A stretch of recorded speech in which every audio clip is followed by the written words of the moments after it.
I found myself in a tricky situation, unsure of what to do next. I'm a fairly well-off businessman, and for some time now, I've known that my wife, whom I've shared many years with, has been unfaithful. I care for her deeply, but I can't stand the thought of being deceived. I realized I needed to handle things carefully. In the end, I made a decision that would change my life forever. As I sat at the bar chatting with Kevin, the bartender, I felt the weight of my thoughts pressing on me. Suddenly, I heard my name, or rather, an old name I hadn't gone by in years. Mr. Chris Watkins? My stomach dropped, but I kept my face neutral and didn't let my conversation falter. It had been 6 months since I returned to Texas after living under the radar for 3 years. How had they found me? And why now? I didn't turn around. I kept my focus on the joke I was telling Kevin, aiming for the punchline. But then I felt a hand on my shoulder. Mr. Watkins, my name is Rob Morgan. I've been hired to find you. I turned my head slightly, raising an eyebrow. Do you want to keep that hand, Robbie? I said coolly. He got the message, quickly pulling his hand away. I went back to my story, delivered the punchline, and shared a laugh with Kevin. He popped open another beer and slid it over, saying it was on the house. But Rob wasn't giving up. Mr. Watkins, we need to talk, he pressed. I interrupted. You've got the wrong guy. Name's not Watkins, and I'm not interested in whatever you're selling. Unless you need me to weld something, we've got no business. Mr. W. Before he could finish, I landed a quick punch, and he hit the floor. I tossed the $20 on the bar, massaged my sore knuckles, and nodded to Kevin. Catch you later. As I started to leave, Rob called out again, still on the floor. You're a hard man to find, Mr. Watkins. I'm not starting over. I looked down to see him aiming a taser at me, right at my crotch, no less. Despite his position, the move was bold enough to make me pause. He wiped blood from his lip and stood up, holding his ground. I won't hesitate to use this, he said. Sit down and let's talk. Kevin began to approach, but I waved him off. It's fine, Kevin. Let me handle this. Kevin nodded, hesitated for a moment, then stepped back. Y'all let me know if you need anything, he said, strolling to the other end of the bar. I turned to Rob, a smirk forming. Who carries a taser in Texas, kid? You're not from around here, are you? Call me Bill, I added, leaning closer.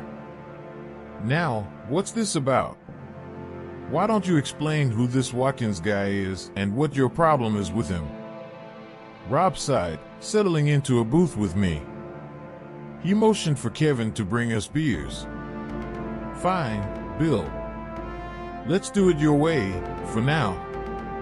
He explained that Chaz Watkins, a wealthy Dallas businessman, had disappeared without a trace 3 years ago. His wife, Amy, and their 23-year-old daughter, Sarah, had been left behind. Rob had been hired to track Chaz down and bring him back. 3 years? That's a long time, I said.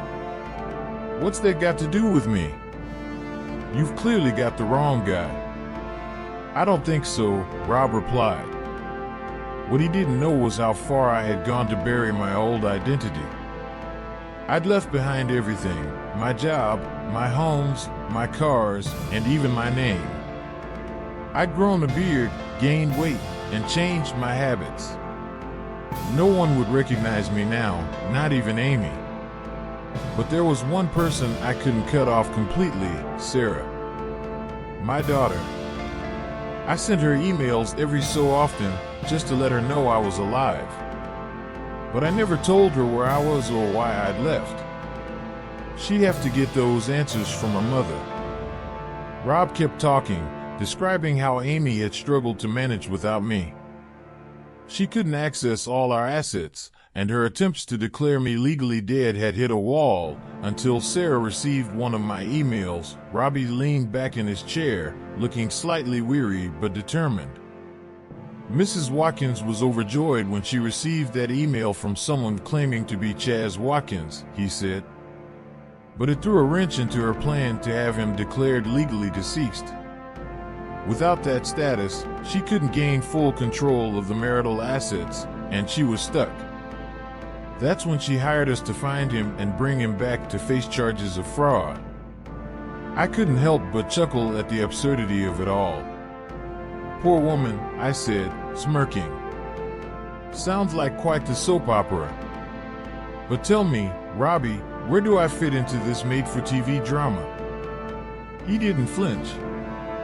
Mr. Watkins, may I call you Chaz? I leaned forward, my tone firm. You can call me Bill, like everyone else. I'm not this Chaz you're chasing. Robbie ignored my protest. The state of Texas has authorized me, if necessary, to forcibly escort you, Chaz Watkins, back to Dallas County to answer these charges. At that, I burst into laughter, and his expression tightened. That's quite a tale for someone your size, Robbie. But let's get real. Fraud? Abandonment? Leaving a toxic marriage is a crime now? I think your argument has a few holes. Robbie opened his mouth to respond, but I cut him off. Let me give you some free advice. If you ever find this Chaz Watkins, you might want to rethink your approach. Threats aren't going to work on a guy like that. If he left everything behind, he had his reasons. Robbie shifted in his seat, visibly uncomfortable as I leaned closer. Let's role play for a second. Imagine you're Chaz. What's the incentive for him to return? Why would he risk walking back into a life that made him miserable? You'll need a better pitch if you want to convince him. I took a long sip of my beer, signaling Kevin for another round. Beneath the table, I quietly slid back the slide on my Glock, making sure a round was chambered. Robbie noticed and froze, his eyes flicking to the gun now aimed steadily at him. Relax, I said, nodding toward the taser still clutched in his hand. Put that little toy on the table, and let's have a proper conversation. Robbie hesitated before setting it down. I smiled. Good. Now let me tell you a story. It's about a guy I used to know. Let's call him Chaz. I motioned to Kevin. 2 more beers and a basket of wings for my friend here, I said, leaning back into my chair. You're going to enjoy this one, Robbie. I launched into the tale of a man who'd reached his breaking point, his marriage crumbling under the weight of betrayal and disconnection. I recounted Chaz's attempts to salvage his relationship, the countless sacrifices he made for a wife who seemed more interested in appearances than substance. I painted a vivid picture of the unraveling, from the cold silences to the crushing realization that love had been replaced by indifference. On her 50th birthday, I said, swirling the beer in my glass, Chaz tried to make her feel special. Thoughtful gifts, a quiet getaway, he put his heart into it. And you know what?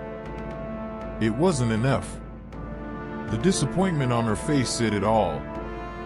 That's when it hit him. No matter what he did, it was never going to be enough. Robbie listened intently, his earlier bravado replaced by curiosity. I continued, weaving in details about Chaz's secret investment account, his quiet preparation for an escape, and the painstaking effort he took to leave no trace. He walked away from everything, his job, his house, even his identity. He started over, choosing freedom over the weight of a loveless marriage.